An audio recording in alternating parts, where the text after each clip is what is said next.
Ay, ay, ay. So one of the things, so my name's Reid Mihalko, obviously. My website is readaboutsex.com, and it's R-E-I-D. But if you spell it R-E-A-D, it goes to the same place. I'm smart enough to get both URLs. I want to thank Monique and you guys for having me. I mean, Monique was the excuse for me coming in. And you know, to model transparency, like I was nervous. And her cookies were good. Yeah, her cookies are great. Try the cookies. Yeah, I was very nervous because I'm a pragmatist. As a sex educator, I do a lot of work around teaching people just, you know, how to make relationships work better. And I'm also a mystic. I have a huge spiritual streak, and we're talking about the, you know, speaking to stones and stuff like that. I get that. Which, you know, and the mystic part doesn't always work well, you know, when I'm trying to talk to people who don't do woo-woo. Or who don't have a spiritual practice or a spiritual community. You know, whether it's, you know, more traditional organized church type going things or drum circles. You know, and in our country there are a lot of people who are lacking a communal experience. And nowadays in the digital age, how many of you have a Facebook page? Be my friend.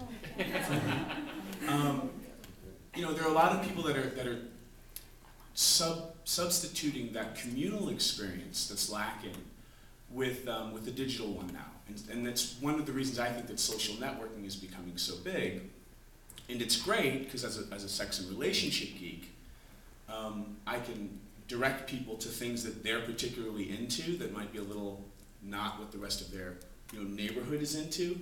I can point them in the right direction to find community for themselves. And when I was invited here to talk about the equinox, I was like, ooh, the pagan streak was like, oh, what am I going to talk about? And at the same time, I'm like writing notes in my hand. You know, because you guys are, you know, songs and things you guys are talking about. I'm like, no, I should be talking about this. And the thing I think I'm really going to here to talk about, you know, what's coming present for me right now, given that it's spring, is to really talk about shame.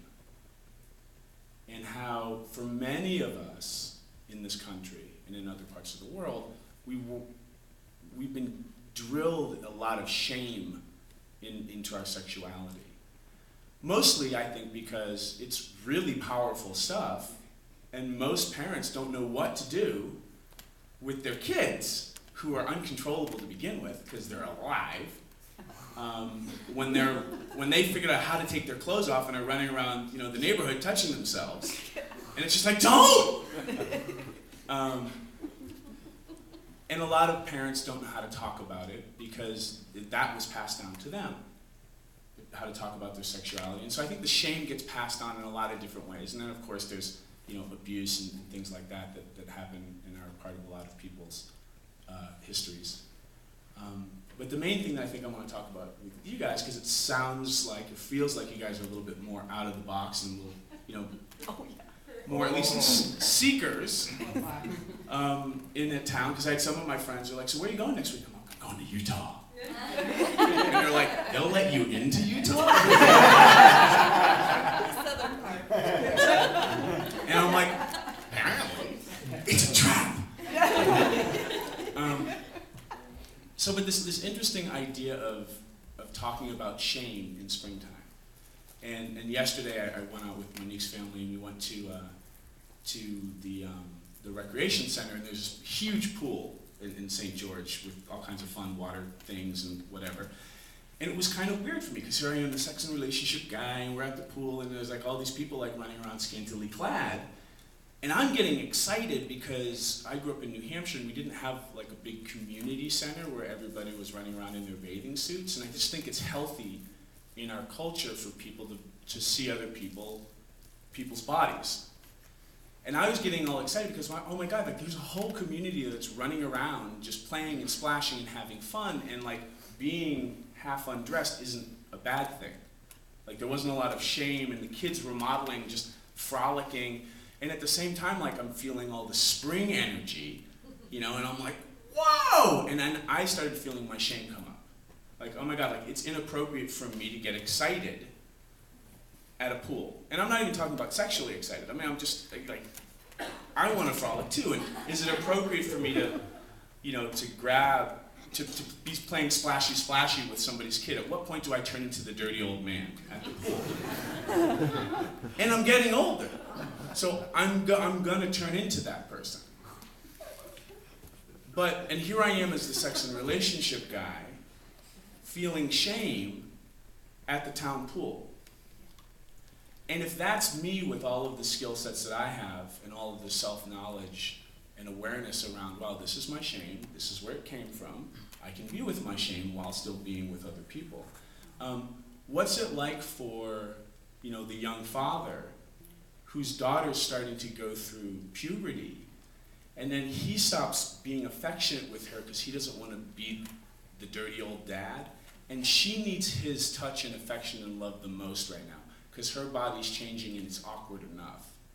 And then all of a sudden the most important man in her life is now shunning her.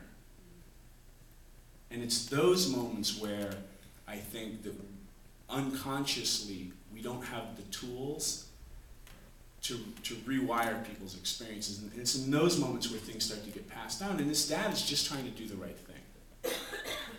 Or the mom, I grew up in a household where my mom was, not shy about being naked, walking from the bathroom to the bedroom. But then when we started to go through puberty, I grew up with 3 brothers, she started putting clothes on. And it was okay, but it was weird too, because is it something I'm doing that now my mom is uncomfortable? And I did talk to my mom about it years later, and she's like, well, you guys were starting to become sexual beings, and I didn't know what was appropriate or not.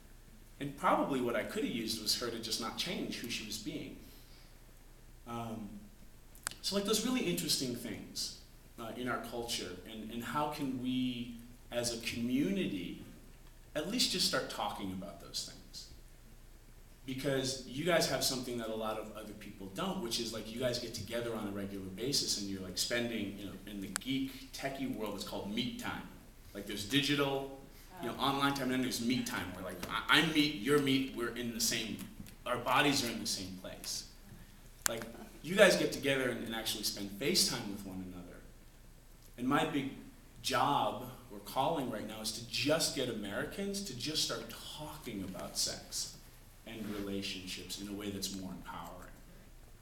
And one of the workshops that I created that Monique is being certified in running these workshops is Cuddle Party, which is a completely non-sexual event. And I started that 6 years ago with another sex and relationship educator, Marcia Paczynski. And it took us a couple of years just to convince America that adults could get together and cuddle without it turning into an orgy. And it was hilarious.